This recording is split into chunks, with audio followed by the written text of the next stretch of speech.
Well, welcome everybody to our Civics for Business series on ISD bond elections and implementations. As Ken referenced, we've got quite a few more people that we are expecting to join on to this program. We're excited to have all of you here today, see quite a few friends and elected officials and others. And I'm going to go ahead and we'll get this program started by turning it over to Charles Elk with Encore. Encore is one of our sponsors. So Charles, take it away. Thank you, Jeff. So just as a program note, Jeff, who was going to lead off today? Oh, we're going to start with Dr. Stone, and then we'll turn it over to Dwayne after that. All right.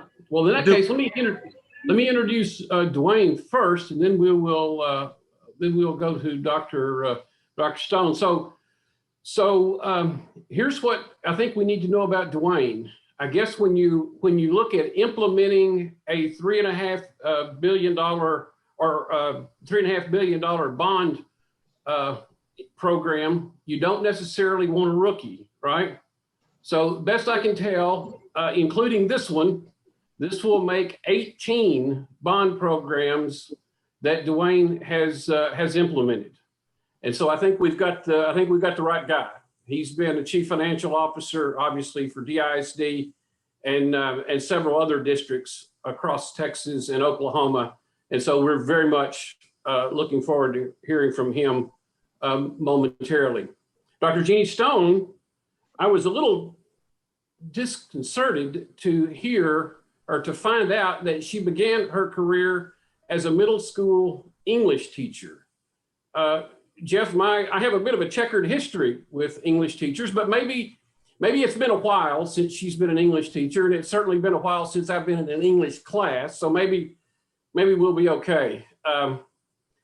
She began actually in DISD and then spent a good part of her career in the Mesquite School District, including as Principal Ralph Poteet High School, and then up to Wiley, in an administrative capacity there, assistant superintendent, and then over to Richardson, as you know, as an assistant superintendent, and then ultimately as the superintendent there for the last several years. And I think everybody, no stranger, obviously, to the North Dallas Chamber, the Richardson ISD and the leaders thereof, and obviously one of the really great cornerstones of education in the Dallas-Fort Worth Metroplex and frankly across the state.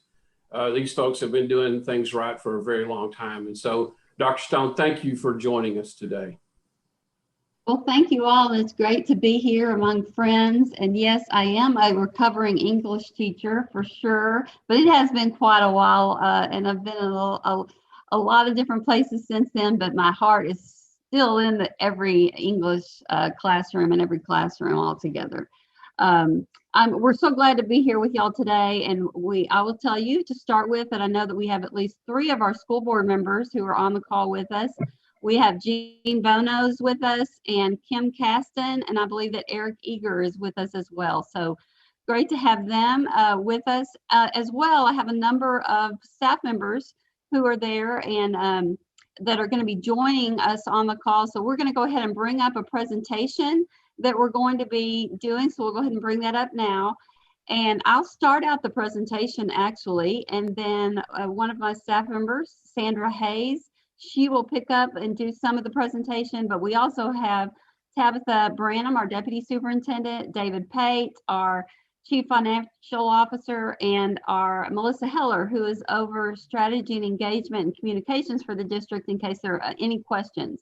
So we want this to be just an informal conversation where we can inform you about Bond 2021, and then from there make sure that we answer any questions that you might have about this.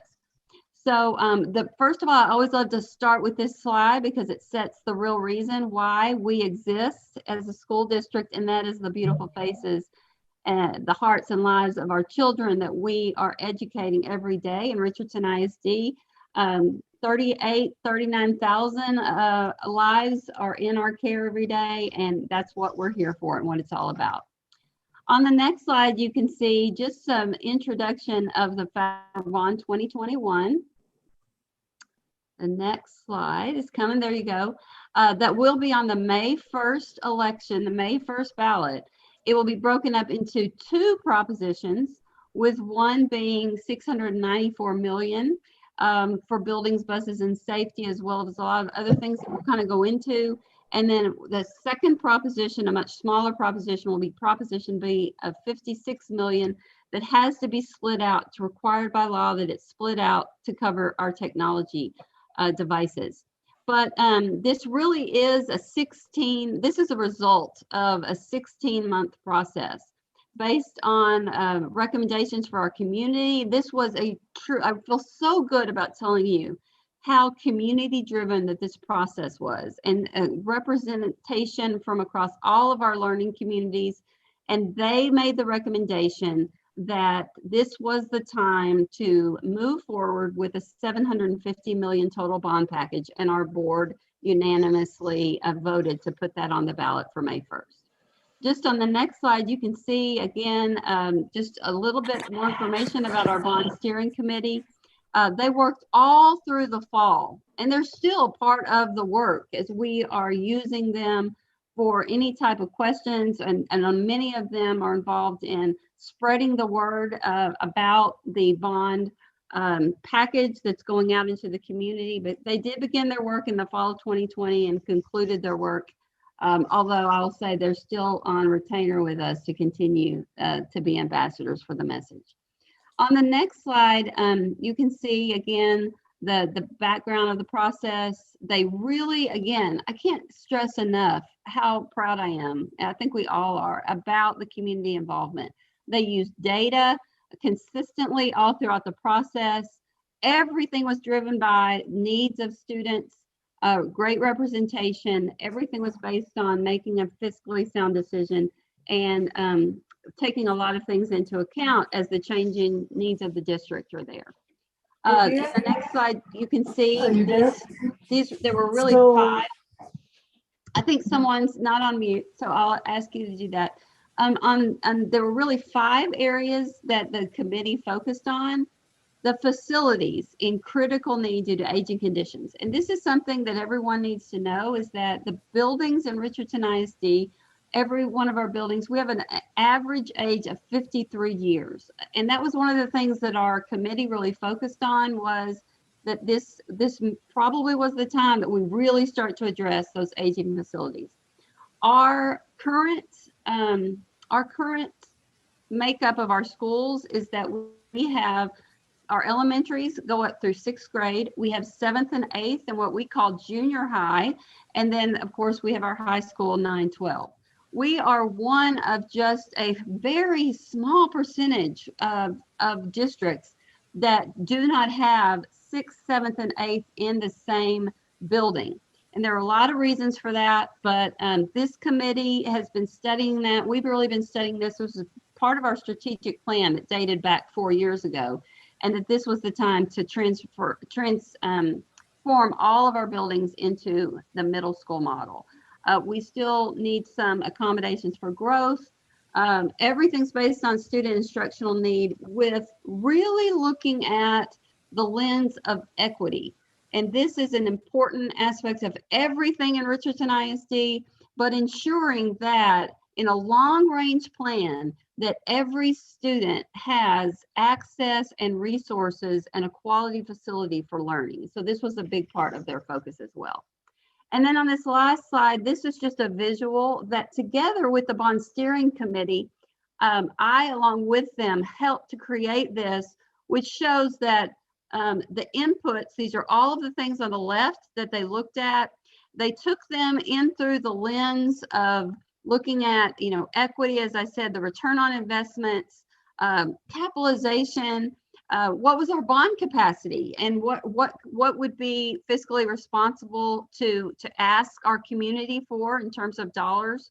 And then the output of that was the recommendation to the board. But the 3 words that are on this slide, which are the most important, are student learning experience. And how can we use bond dollars to enhance and build the very best learning experience for our students, is always the driver for the work.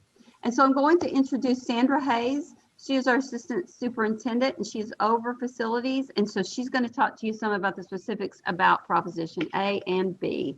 And then we'll be back to answer questions. Sandra. Thank you, Dr. Stone. Good afternoon, everyone. Next slide, please.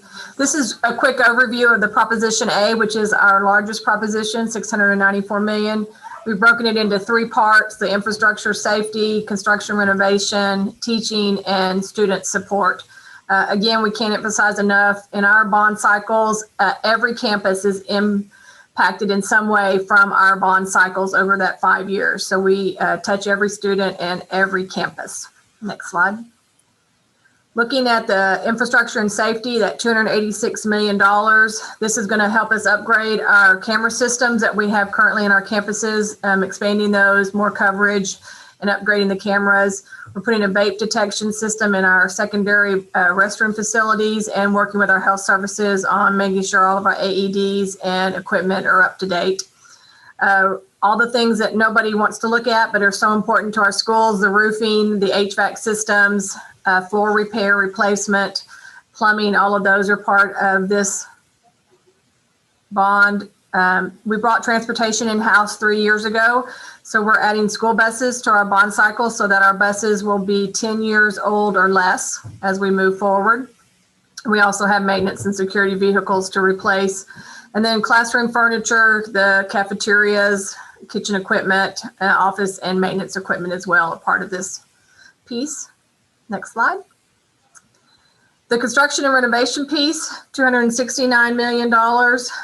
The middle school transformation, we have, for the first time in the district, when we did our facility condition index model, the audit that we did, we found that Lake Highlands Junior High, the systems that need to be replaced there and the maintenance that needs to be done to that campus in order to move forward outweighed the cost of rebuilding. So we're going to tear down Lake Highlands Junior High and build a brand new Lake Highlands Junior High on the same site. So this will be a first for RISD in this mode. And then we're going to renovate Forest Meadow Junior High to go with that. We have growth still happening in our district. We are still growing and predicted to continue to grow over the next 5 years. So we're doing additions at Pierce High School. This is a final large renovation for our last high school. We've done the other three. Mohawk Elementary needs some additional classrooms, and Brentfield Elementary needs some additional classrooms for growth. Also, for student safety at Brentfield, there's actually two different buildings on that site, and they were built actually in different decades, one in the 70s and one in the 80s. And we need to connect those two buildings so that students don't have to walk outside and we don't have to take our supplies back and forth between buildings daily. Hamilton Park Pay Center Magnet was originally built as a K-12 campus, and the auditorium is separate from the rest of that building. And so we're going to make that connection as well for safety. And then, as Dr. Stone said, the student learning environments are very important, and we want all of our kids to have great opportunities. So we need to do some renovations to Northridge Elementary and Stoltz Road in their learning environments. Next slide. This is a middle school transformation timeline that Dr. Stone spoke of. It covers two bond cycles, so it's part of bond 2021. And then we've also prepped for bond 2026. As you know, RISD does bond cycles every 5 years, and we've been doing this as part of our financial modeling since 1996. So in the first bond, 2021, part of that middle school transformation is at Lake Highlands Learning Community, rebuilding Lake Highlands Junior High and renovating Forest Meadow, so that that learning community can become a middle school model in the 2024 school year. Then in the next bond in 2026, we will address the remaining 6 junior highs that we have, rebuilding 3 of them and renovating the other 3. So by 2030, all of our junior high campuses will be middle schools and be completely transformed. This also allows us, by moving our 6th graders out of our elementary campuses, this allows for the district's initiative for universal pre-K across the district to take place. Once these 6th graders are out of those elementary campuses, we'll be able to add pre-K classrooms to all, so we can have approximately 3,100 full-day seats across the district. So that's big for RISD as well. Next slide. The teaching and student support, $139 million. This is for our instructional materials. We have a big STEM initiative in the district, so lots of STEM equipment, digital networking equipment, lots of our applications that our students are using daily, our fine arts. We have our instruments, equipment, and uniforms all on cycles through our 5-year bonds. Same with athletics. We're doing some work at our baseball and softball fields, some locker rooms, and then uniforms and equipment. So all of this is part of the teaching and student support. Also, our career and technical education has a big piece of this, $139 million for their equipment and programs. That's all part of the Proposition A, the total $694 million. Proposition B, next slide. Proposition B is for our technology devices. As you know, this is part of legislation that came out 2 years ago that districts are required to put technology devices on a separate proposition. So this is a proposition for $56 million, and it is just for the technology devices that we will need over the next 5 years for all of our teachers, staff, and most importantly, all of our students. We are a one-to-one district. So that is Proposition B. Next slide.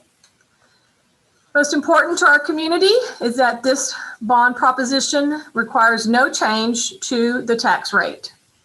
So if approved by our voters, this will not increase our current district's tax rate, our M&O tax rate at $1.0547, and our INS tax rate is currently at 0.35. So our total tax rate will remain 1.4047 per $100 of property value.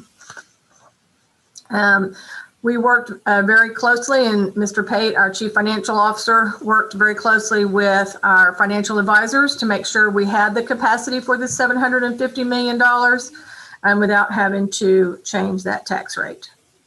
An additional factor that has allowed RISD to repay these bonds more quickly is the higher than projected revenue generated by continued growth in property values that we see across our district, as we see the continued growth in our neighborhoods from that as well.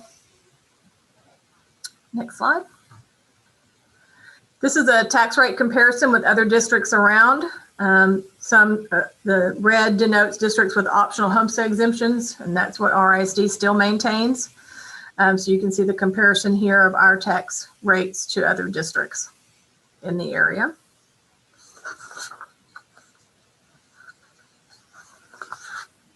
Next slide. This is a slide of our tax rate history.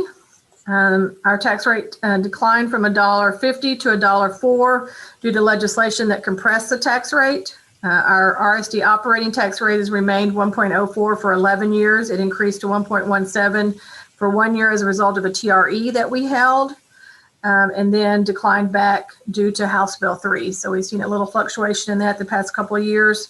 The debt service tax rate has remained relatively stable, hovering between 0.30 and 0.35 since the 2002-03 school year. So you can see that tax rate history. So we've been pretty conservative. This is my 33rd year in the district, and so I feel good about how we've done our finances over the years, and that has allowed us to get to this point and continue to serve our community and our schools. Next slide. This is a ballot language. This is something new for RISD in our bonds.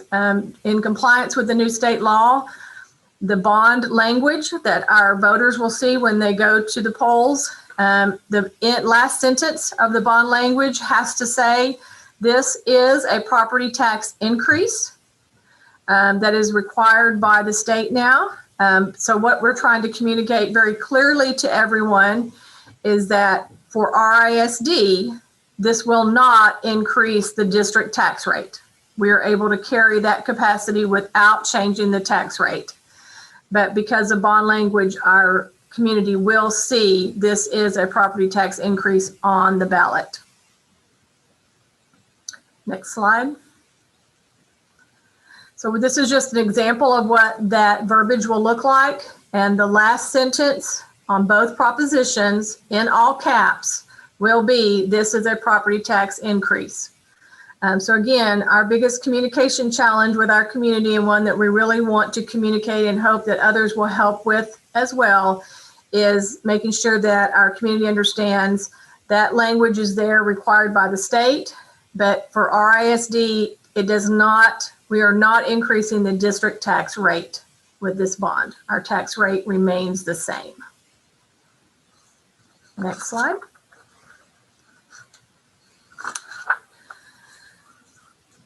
So this is just a little bit about how can we do this without a tax increase. And again, as I spoke to earlier, our financial and budgeting philosophy has been very aggressive with paying down our bond debt, taking advantage of refinance debt for those lower interest rates, and doing a process called refunding. We do have historic lows right now with our interest rates, and our property values continue to grow.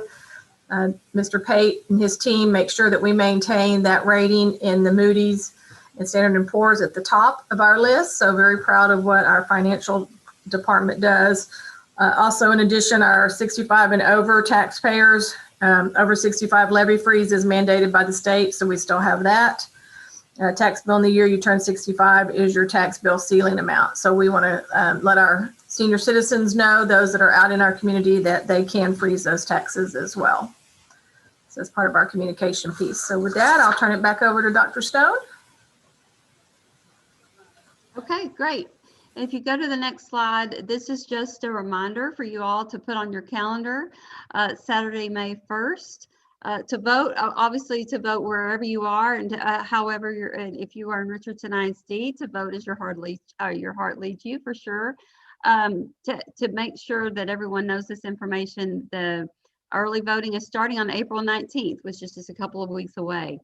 On the next slide is just some information about our website, and we have a dedicated space on our website, Bond 2021. You can see there has lots and lots of information for you can send anyone there who might have a question. And then finally, on the next slide, is just that we want everyone to be informed. Before we turn it over for questions, some headlines I really want you to take away would be obviously no tax rate increase, despite what the ballot language says, and people will have questions about that. And so that is going to be the bulk of our real big push as we go through May 1st, is to make sure that everybody understands what comes across as conflicting information. And we've learned a lot from Dallas ISD in terms of how they had to work to overcome that, and feel that that was a huge challenge for them, and it'll be a huge challenge for us as well to overcome that. And that's about communication at that point specifically, because a lot of people can understand the why behind why the community decided to address our aging facilities in a time when we could do that without a tax increase. But a lot of people are confused as to why that has to be on the ballot, which is a big concern.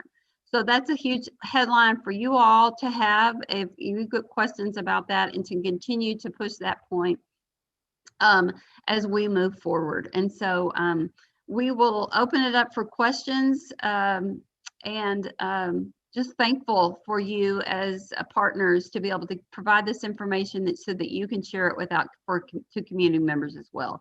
So we'll go ahead and we can stop with the presentation so everyone can see everyone's faces, and happy to answer any and all questions. Thank you very much, Dr. Stone. And I think you guys have done an excellent job of laying out what the bond is for and why it should be passed. And I do want to comment that the North Dallas Chamber is supporting this bond initiative, just as we supported the DISD bond initiative, which we will hear about momentarily. And if you live in the RISD zone, please get out and support this bond election, and the Chamber will be happy to help in any way to get this passed. So we're pleased about that. And since we've now heard about the RISD election, we're going to turn it over to the DISD side, and we've gotten this election passed, and now we'll move on to what happens when the bond election gets passed. What does that look like? And so we'll turn that over to Dwayne Thompson with DISD. And then we want to leave some time for questions for both of you after that. So Dr. Stone, thank you very much. And stick around, we'll have some questions for you, and I'll turn it over to Dwayne Thompson. All right, thank you very much. Good afternoon. Dr. Stone, we wish you the best. You know, you have Dallas ISD support for May 1st. As best we can help you, we will do whatever we can because we know how critical bond issues are and the success for our students. So my part is, basically it's almost as a ditto of theirs. When you look at it, it's like, what was the items on the ballot were part of the discussion point, but the largest discussion we had was related to the language of it represents a tax increase. I can tell you I had numerous individuals. So all we did was not shy away from it. We had that conversation, but I still had numerous individuals call me and email me and say, I got to the ballot and it says tax increase. I thought you told me it wasn't going to be. And so they were very confused and voted in those instances against it because they wanted to make sure they were covered. But we did have 5 ballots, 5 propositions, and only 2 of them passed, which were the largest of the 2. The first was $3.2 billion for the majority of our facilities, renovations and replacements, and then $270 million for technology. And so I'll just start with technology, if that's all right. Basically, it had in there the replacement of the life cycle of equipment and so forth, but also, as you've seen, we are starting our pilot program for a cellular network. And so we've got the board approval for towers, and we're working through that process. Our ultimate goal is to provide high-speed internet access to our students at really no cost or a minimal cost. And so we're working not only with our bond issue dollars, but also with the other federal agencies that we E-rate and so forth that we're trying to convince to provide some additional support or at least some reimbursement amount for that, because what we found during the pandemic was we can get them to devices, but they didn't have the infrastructure available to them, or if it was available, they couldn't afford it for us to, for them to be able to adequately get to us as the district. And we provided the hotspots and so forth, but those are not as robust, obviously, as a high internet speed. So in technology, those are the main things. You'll hear us talk about Operation Connectivity, and that's part of the president's stimulus plan and so forth. And every district is faced with the exact same thing depending on scale. But what we're looking at is those are the pilot program for Operation Connectivity is underway, and we are in the process of putting up towers strategically to see what coverage we can get, what speed we can get. We are going to be partnering with the city on that, and then they've contributed to that process. So that's very exciting for our students to be able to get those resources. On the facilities, it's $3.2 billion. It has renovations, replacement for a lot of renovations, I should say, for a lot of our campuses. You've seen that around the district. But the majority, well, not the majority, but the biggest portion of that is just those front entryways, the appearance of our facilities. And then we have several transformation schools that are that have been approved. And so we'll cover those. But we too have safety, security, band instruments. I mean, all those things that are capital outlay that you will see. So what I like to tell folks when a bond issue passes is basically the district has gotten authorization, and that's it. Many times people think immediately, well, in our case, you got $3.5 billion, you can fix that problem. I'm no more in debt. The district's no more in debt than we were the day before. The board has to take action and we have to sell those bonds, and they're for a specific purpose. And so, you can't be identifying, well, you can give the teachers an increase because you got those resources. No, they were designed for a specific purpose. So what I equate it to is if you go out and get you get pre-approved for a car or a home, you've got how much you can go into debt, but you are no more in debt than you were the day before. So the steps that you take after that, and it depends, district to district, but what we've done in December, I got board authorization for me to sell bonds up to a certain limit. In some districts, you will see the board take action at the date of the sale of the bonds. Our board just gives me a parameter and says you can sell bonds if they meet these parameters. Various districts do in various ways, and they're all perfectly fine. So I have authority to sell my first tranche of 2020 bonds, and we're in the process of doing that. We sold 2015 bonds, and that's one of the things with the bond issue, and I know David did this when he was doing his projections, is you're very conservative. You're conservative on the interest rate you think you're going to pay, and you're conservative on the value growth. So you make sure that you meet, while the building of the facilities and renovations are important, meeting the tax rate is also very important, right? Because if you don't meet the tax rate, then guess what? You're not going to pass another bond issue anytime soon. So So we were very conservative, and I used the example. We've had our last sale in January, and we had estimated 3.75% interest rate, which I knew was way too high, but it fit in the model to make sure we maintain our tax rate of 24.2 cents. And so that actually tax rate came in at interest rate came in at 1.64. So that was $93.5 million less than we originally planned. So that opens up the future for us of either selling more bonds sooner or doing something different. We're currently as was mentioned with Richardson, we're currently in the process of refunding 2 of our bond issues past. And so that will give us some more freedom. And then in the summer, we'll be selling $450 million of our first 2020 bond sale. And I expect that one, that interest rate to be probably around 2%, depending on how the market goes. But that's substantially less than we anticipated. So the first step is really can't do a whole heck of a lot until you have bond proceeds, or in our case, we have a commercial paper program that allows us to go into debt sooner, but really, or actually issue contracts sooner. But really, you have to have board action to either authorize the sale or to finalize the sale before you can move forward. And from there, then you have assigned architects. In our case, we have project management firms that help us.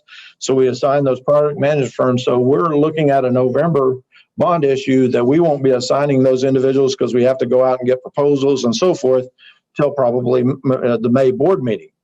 And then from there, we start the design. We have a concept of what we want to get done, but we really haven't got the full design. So that's going to be, in our case, and it could be less or more depending on the project, excuse me, a minimum of 9 months. And so we're going to go through that design process for 9 months. Some will be longer. And then we get to hit what we like to call the process of getting through the city. And so that's another 5 months. And I'm not familiar with the process in Richardson, but in the city of Dallas, it's at least 5 months to get through all the criteria of getting approvals.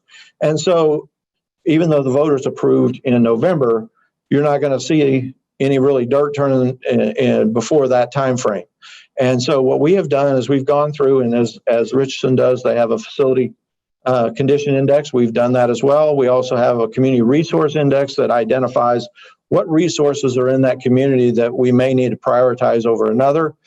And so we put those into our timeline. So we went to the board in January with, here's our list of projects that we believe should come first. And the 14 replacement schools, obviously they were in the worst condition and need to be replaced. So they were first on the list.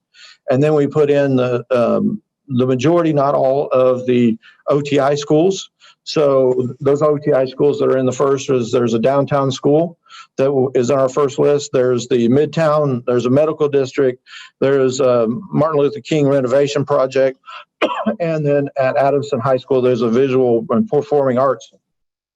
So those projects are all in the first phase. And so we're in the process of, if we need land, as we do in Midtown, we're looking for land. If we need some kind of a lease agreement with one of those entities, then we're trying to process through that. So we're ready to go in the May timeframe. So the board will take action to approve our list of architects, and they've already done the PMFs, and then we can assign, and then we can start the design process.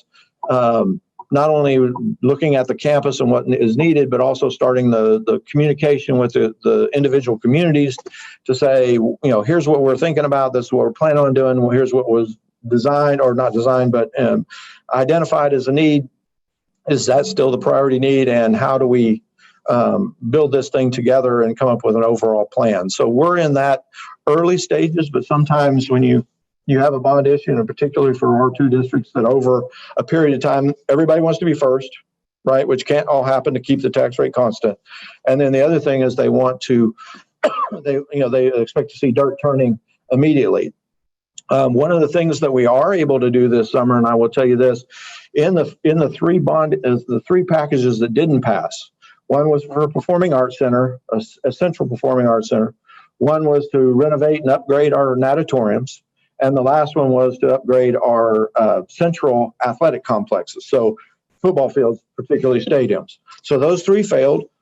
So we are looking at what options we have to try to address some or all of those through different ways, not through the bond issue, but through other ways to come up with resources over time to do those things, because those needs don't go away. But in the package, and it was somewhat confusing for my trustees, was in the package was we were going to turf the practice field at the individual campuses. Okay. Well, since those who were not 1,000 or more seat stadiums, those were considered renovation as part of the school, and they passed, but the renovation at one of our stadiums with turf didn't. So over the summer, we are putting in and resurfacing tracks and putting in turf so for practice at the athletics. So there are some similar items, but not the same.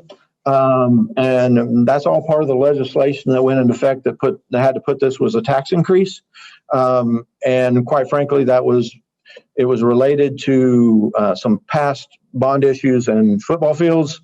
And so they didn't want to just identify football fields. So they identified Performing Arts Center and that type of items, anything over 1,000 seats that was centrally located. So that's where we are on our projects as we go forward. There are some, there's some exciting things that we're trying to do with our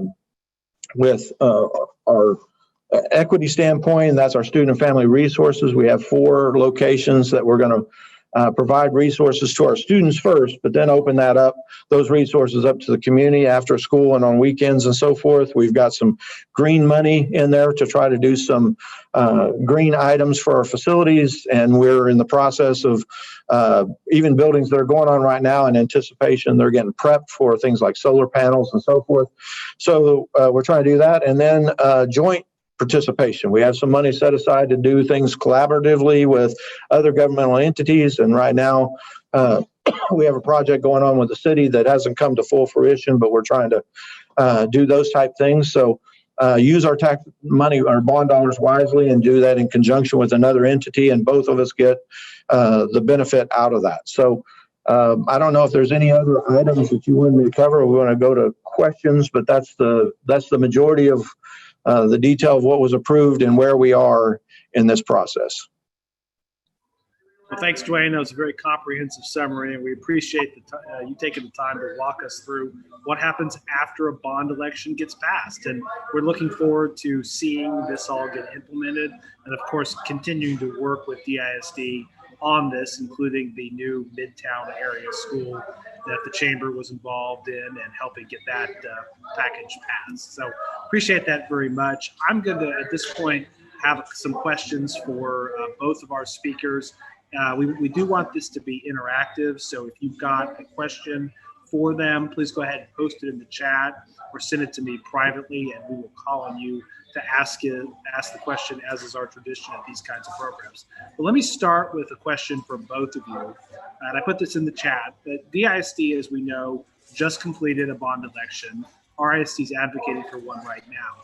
Talk about how often you all collaborate between the districts on best practices and strategies to pass bond elections, and then also to implement them. Lessons you've learned. Obviously, DISD is a little bit ahead of RISD on this chronology right now, but just talk about what y'all have done in terms of best practices on collaboration on bond elections.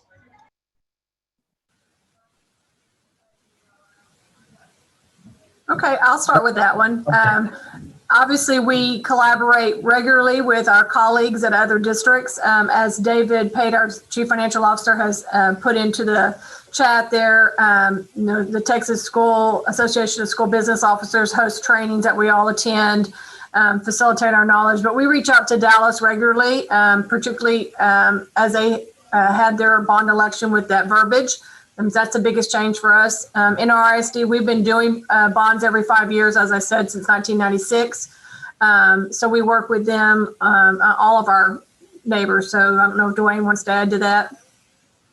No, I think that's accurate. And obviously, our superintendents are very they're very close and spend a lot of time together and talk in various forums and as a collective group, not just individually between two districts, but a collective group of those in TASA or whatever the organization is, so everybody can share in the experience. And when anyone is doing something innovative or is having success, everybody wants to know about it so they can see if it would benefit or how it can benefit their district. So I think there's always conversations going on and always work in the background. And it may not be, let's be specific, talking about a bond issue, but it talks about kind of everything encompassing so we can help each other. Absolutely.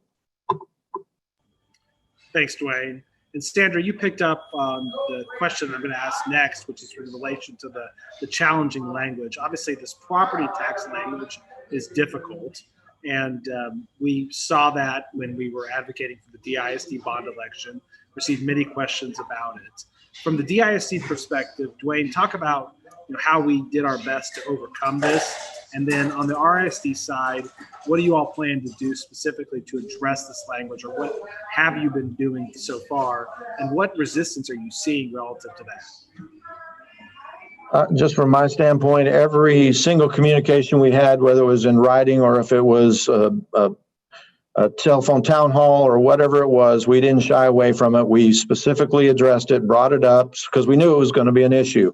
And then the groups that were supportive, the chambers and so forth that were supportive of our bond issue, we made sure they understood it and that they brought it up at every single turn, because and it will happen in Richardson as well. We will have individuals that were supportive of the bond issue, got to the ballot box and voted no because it said it was a tax increase, and they were basically taking the safe avenue, which is perfectly fine, and they have the right to vote whichever way they choose. But that language, which according to legislation was to help, and it was a confusion to the individuals that were at the ballot box. So I hope that Richardson doesn't experience that, but all we could do is just bring it up and make it the focal point, almost more than the projects, honestly, just talking about it every single time. So give everybody the full understanding of what is really happening.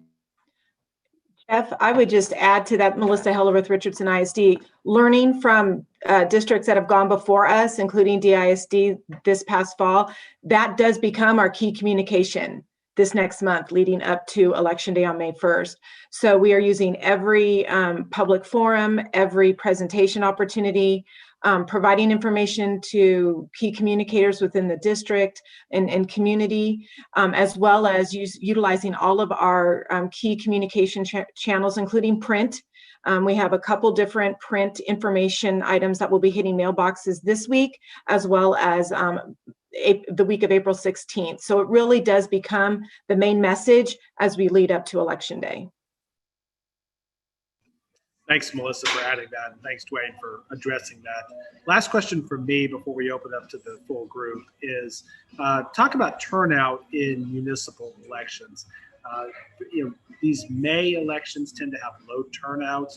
Dwayne, talk about how that impacted you all, and also on the RISD side, talk about what are y'all planning to do to make sure that there's turnout to address this, because generally you have lower turnout of these May municipal elections.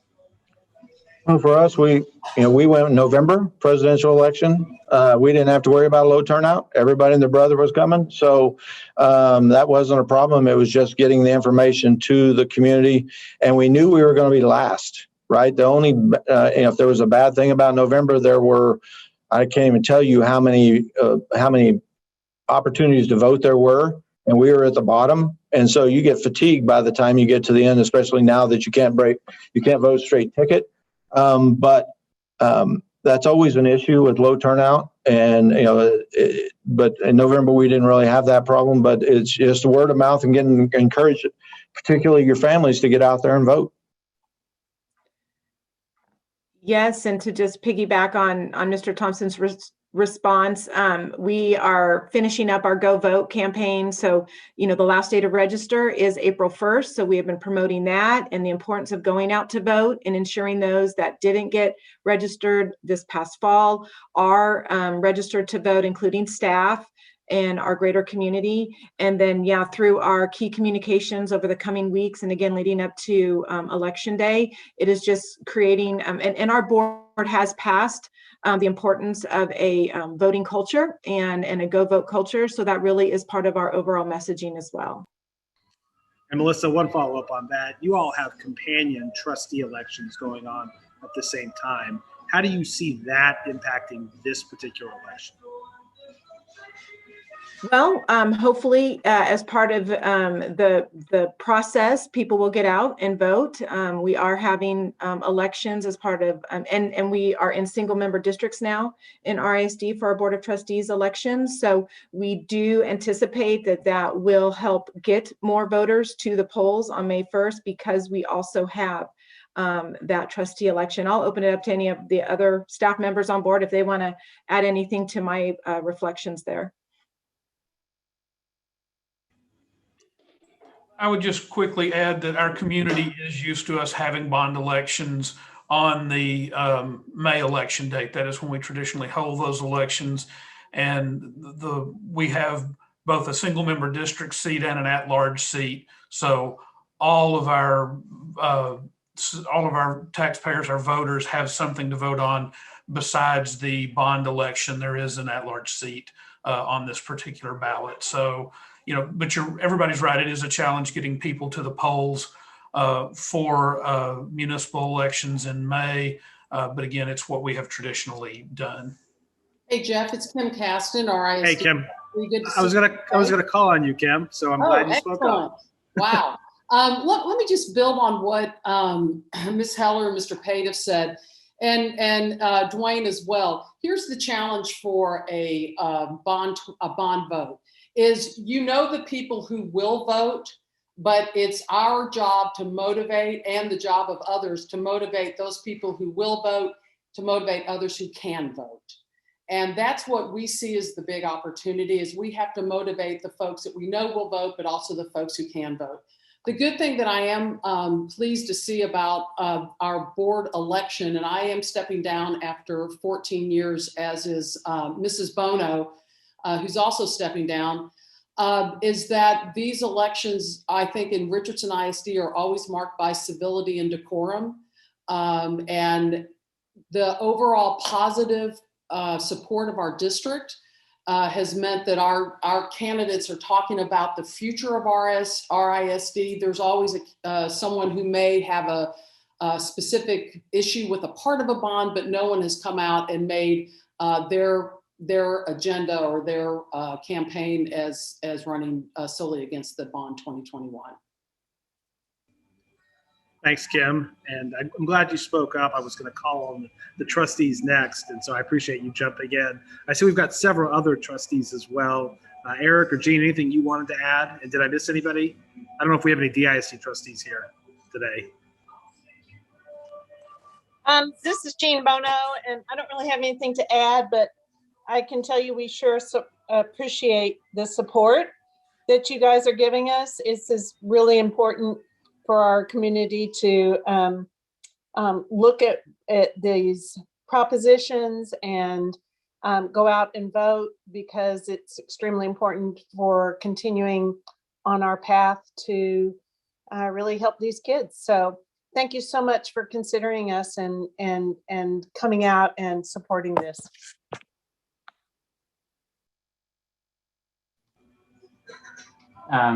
And Jeff, I would just kind of ditto that, except the only thing I would do is, again, pass the word on this is not a property tax increase, because that seems to be the biggest challenge that DISD, and it appears we are, just to educate voters. So again, just pass the word that it is not a tax increase. Much appreciated. Yeah, thanks, Eric, and thanks, Jean. We did our very best with that on the DISD election, and got so many questions about that language, and that's something that we'll raise with the legislature. And I see you've got Brenda Allen with State Representative John Turner's office, and I know Brenda has received many questions about that language as well too. So maybe that's something that we can deal with in the 88th legislature, so it's not as confusing going forward. So thank you to all the trustees for being here. And we've got a little bit of time left, so I want to open it up to the questions. But I see that Ken Malcolmson has posted several questions. So Ken, do you want to unmute and ask your question or questions? Sure, I appreciate it. So Sandra, you talked a little bit about your bond strategy that you've incorporated over the decades. It's sounds like a 5-year plan that you have in place. So for both you and Dwayne, I wanted to ask, what's been the history of success of bond elections? And when was the last one? Sandra, I'm assuming it was 5 years ago. How much was it for? And have all those funds been spent? I'll start and then let Mr. Pate jump in as well. So we started 5-year cycles in 1996. To date, we have not ever had a bond referendum fail in our ISD. And so, yeah, we're very thankful for that and for the support of our community. In 2016, that was a $434 million. Yes, 435 and change. So there you go. 434 is good enough. I don't believe we have completely finished spending the 2016 because of the facility planning, as Mr. Thompson talked about with his. We carry some of that over into the 5th summer of a bond cycle. So this coming summer, we will have some additional facility projects that come from that 2016 funding. Great. Thank you, Sandra. Dwayne, can you follow up on the DISD, please? Sure. Yeah, our last bond issue prior to this one was a 2015, $1.6 billion. We are in the closing phases of those projects. I know that the largest project that's left is a addition and renovation to Madison High School. There's one that the board that we've taken bids on for Rosemont Elementary School upper, and so those are the two largest of the projects that's left. There are some smaller projects, but predominantly everything in the 2015 is either at the bid phase or very close to the bid phase to close those out. Great. Thank you very much for both those responses. Jeff, do you want me to ask some other questions? Yes, since you had posted several, do you want to go ahead and ask your next one? That'd be great. So one of the working the Dallas ISD bond election last cycle, obviously this whole issue about the ballot language on property tax increases obviously quite concerning. But if I'm a voter and I'm relatively uninitiated, my question wouldn't be, what does all this mean? My question would be, why do we even have this on the ballot?